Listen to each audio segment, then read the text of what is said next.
About 1 week ago, the European Commission approved a bill to renovate and recalibrate the relations between the European Union and Latin America and the Caribbean. And launching such process is the goal of the visit of the President of the European Commission, Ursula Van der Leyen, to Latin America, which began in Brazil and will also take her to Argentina, Chile and Mexico, all ahead of the upcoming summit between the European Union and Latin American and Caribbean countries set to happen in July in Brussels, the first such high-level meeting since 2015. Investment is among the things Europeans are willing to offer to try and counterbalance other influences in the region, like the Chinese growing presence. The European Union is already the top investor in the region, and I'm very glad to announce that we will step up even further. Through Global Gateway, that is our international investment plan, the European Union will invest 10 billion euros in Latin America and the Caribbean, and this is only the start.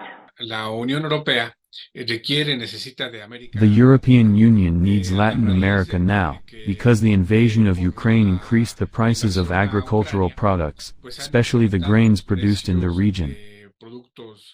Another issue for discussion is the finalization of the trade agreement between the EU and the Mercosur bloc of South American countries. It was signed back in 2019 after some 20 years of negotiations, but was never ratified, mainly due to European concerns over deforestation in the Amazon. Von der Leyen said she hopes the deal may be finalized this year, but in the joint statement, President Luiz Inácio Lula da Silva voiced concerns over new clauses that create restrictions and potential sanctions against Brazil.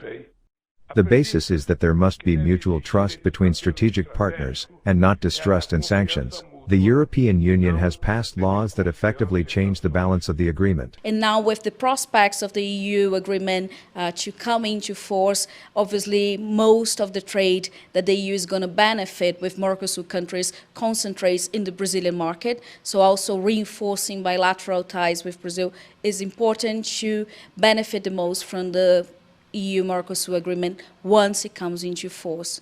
There's an effort for strengthened ties between Latin America and the Caribbean and the European Union, but leaders also speak of challenges to overcome in reaching such goal.